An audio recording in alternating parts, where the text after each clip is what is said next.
Hello friends, after completing pituitary gland, I'm going to start thyroid gland, the second important gland of your body or a human body, thyroid gland. I have already told that this gland is situated in the neck. Okay, and one more important thing that it is one of the largest endocrine gland. It is it is situated on the neck just below the larynx. Okay, and it has two lobes. I'm making a roughly diagram of it so you can understand it better. So this is thyroid gland. So you can see that it has two lobes. So in its structure it is bilobed. Okay, and both of the side is in trachea. Okay, because in neck we have our windpipe, so it is covered by trachea, or it is in trachea like this. Okay, it releases two hormone, one is T3 and second is T4. Okay, anybody can tell me that thyroid hormone को कौन control करता है? Pituitary gland से कौन सा hormone है जो thyroid gland को कंट्रोल करता है? तो वो है आपका TSH hormone, that is thyroid stimulating hormone, और thyroxine stimulating hormone. What T3 is? तो T3 होता है आपका triiodothyronine, while T4 is thyroxine. Okay, thyroid gland आपके दो हार्मोन्स को रिलीज़ करता है, one is triiodothyronine and T4 is thyroxine. इसके अलावा एक हार्मोन और रिलीज़ करता है और उसका नाम है कैल्सीटोनिन, बट ये माइनर क्वांटिटी में रिलीज़ होते हैं, और T3 T4 मेजर क्वांटिटी में. इसलिए मैंने कहा कि थायराइड ग्लैंड आपके दो हार्मोन रिलीज़ करता है, ये मेजर क्वांटिटी में रिलीज़ होते हैं.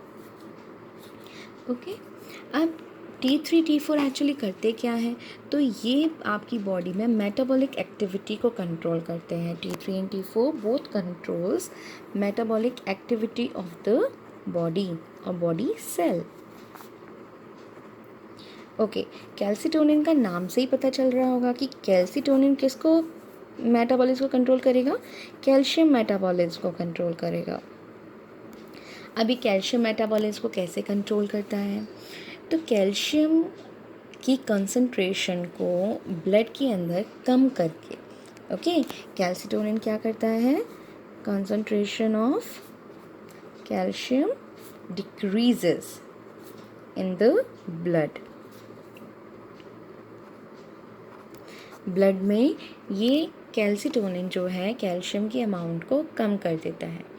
ओके, अब मेनली मैंने आपको बताया कि जो थायराइड हार्मोन है वो दो कंपोनेंट से बना हुआ है.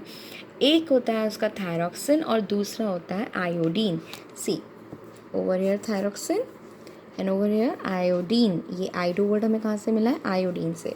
तो जो आपका थायरॉक्सिन हार्मोन है ये बना होता है दो चीज़ों से, thyroxine and iodine. That means body के अंदर इसका होना बहुत ज़रूरी है. मतलब अगर आपकी इस वाली ग्लैंड को वर्किंग रहना है तो थायरॉक्सिन आयोडीन का बॉडी में होना ज़रूरी है.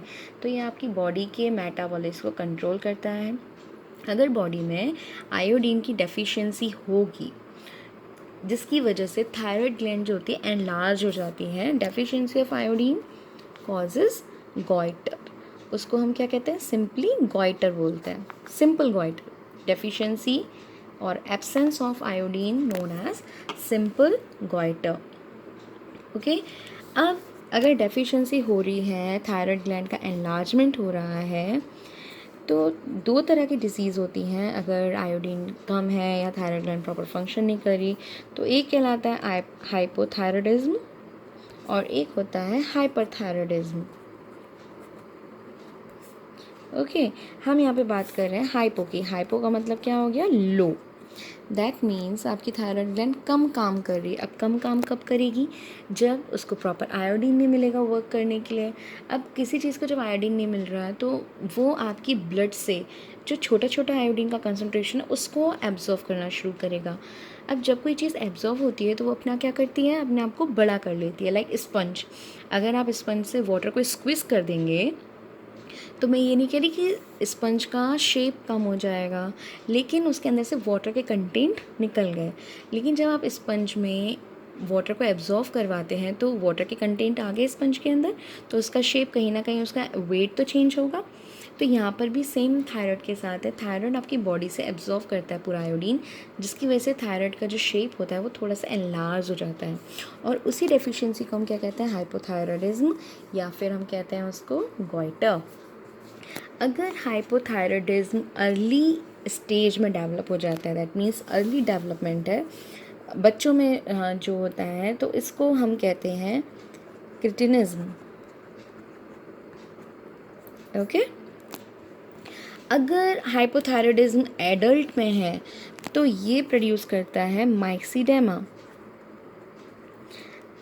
ओके, ये हो गया चिल्ड्रन में, अर्ली डेवलपमेंट एज में, और ये हो गया एडल्ट में।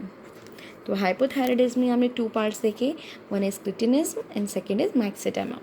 अब माइक्सीडेमा की वजह से जो बॉडी में प्रॉब्लम होती है वो होती है ओबेसिटी एंड लेथार्जी। लेथार्जी मतलब आलसपन, सुस्त रहना, और obesity everybody know the fattiness आपकी बॉडी में आ जाती है। हाइपोथायराइडिज्म की वजह से जो एक प्रॉब्लम होती है वो होती है आपकी एक्सोथैल्मिक गॉइटर।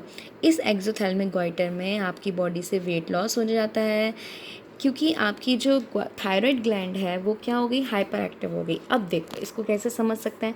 हाइपर का मतलब होता है हाई। ओके, दैट मीन्स आपकी बॉडी में आयोडीन की क्वांटिटी एक्सेसिव हो गई है। अब एक्सेसिव हो गई है तो क्या होगा, अब आपकी थायराइड ग्लैंड को आयोडीन की ज़रूरत नहीं है, जितनी ज़रूरत है उतना उसको मिल रहा है, अब उससे ज़्यादा हो रहा है, अब उसको ज़्यादा मिल रहा है। अब ज़्यादा मिलेगा तो क्या होगा, उसका वर्कलोड बढ़ गया। अब उसका वर्कलोड बढ़ रहा है तो जो पोजीशन आएगी वो क्या आएगी कि थायराइड ग्लैंड जो होगी वो ज़्यादा काम करने लग जाएगी। अब ज़्यादा काम करने के चक्कर में ये क्या करता है, वेट लॉस करवाना शुरू करता है, और इसी कंडीशन को हम कहते हैं एक्सोथैल्मिक गॉइटर। ओके, जो हाइपोथायराइडिज्म का गॉइटर था वो तो हमने क्या बोला, सिंपल गॉइटर, लेकिन हाइपरथायराइडिज्म से जो गॉइटर होता है उसको हम क्या बोलते हैं, एक्सोथैल्मिक गॉइटर। ओके, और इससे फ़र्क क्या पड़ता है, इससे आपकी बॉडी पे क्या इफ़ेक्ट पड़ेगा, तो ये आपका वेट लॉस करवाता है, साथ में आपको इरिटेटेड बनाता है। ओके, आपका बिहेवियर कैसा हो जाएगा, इरिटेटेड हो जाएगा, हाइपर एक्टिव हो जाएगा। ओके, तो ये तो हुआ थायराइड ग्लैंड के बारे में।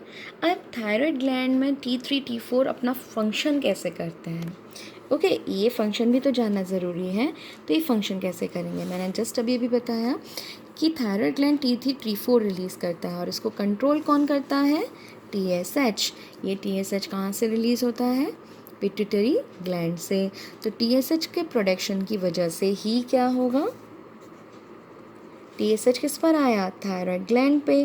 थायराइड ग्लैंड ने क्या रिलीज़ किया, T3 एंड T4 रिलीज़ किया, और ये थायराइड ग्लैंड, ये T3 T4 पूरी बॉडी में क्या हो जाते हैं, सर्कुलेट हो जाते हैं, पूरी बॉडी का मेटाबॉलिक रेट कंट्रोल करते हैं। अगर ये हार्मोन बॉडी में नहीं होंगे तो आपकी बॉडी में जो मेटाबॉलिक एक्टिविटी हो रही है, जिस स्पीड से हो रही है, जिस रेट से हो रही है, वो उस रेट से नहीं होगी। एक हायर मेटाबॉलिज्म से जो हीट जनरेट होती है वो चीज़ नहीं होगी। अगर चिल्ड्रन के अंदर थायराइड हार्मोन का डेफिशिएंसी है तो उनकी फिजिकल ग्रोथ डेवलपमेंट प्रॉब्लम में आएगा। ब्रेन पर भी बहुत ज़्यादा इफेक्ट पड़ता है, because iodine is must for brain development. अब आयोडीन का सिग्निफिकेंस क्या है भाई, जब हम ब्रेन डेवलपमेंट की बात करें तो इसका सिग्निफिकेंस हमें पता होना चाहिए। तो किसी भी हार्मोन का एक्सेसिव में होना ज़रूरी नहीं है। आपकी बॉडी के लिए जो आयोडीन की ज़रूरत होती है वो बहुत कम है, वो 1/25 पार्ट है। ओके, 1/25 पार्ट आपकी बॉडी में थायराइड के लिए ज़रूरी है, आयोडीन के लिए ज़रूरी है। बस इतना ही चाहिए हमें T3 T4 को देने के लिए। अगर इतना हमें नहीं मिलता तो हमें क्या मिलता है, गोइटर मिलते हैं, ठीक है, सिंपल गोइटर या फिर exophthalmic goitre. Okay, this is thyroid gland.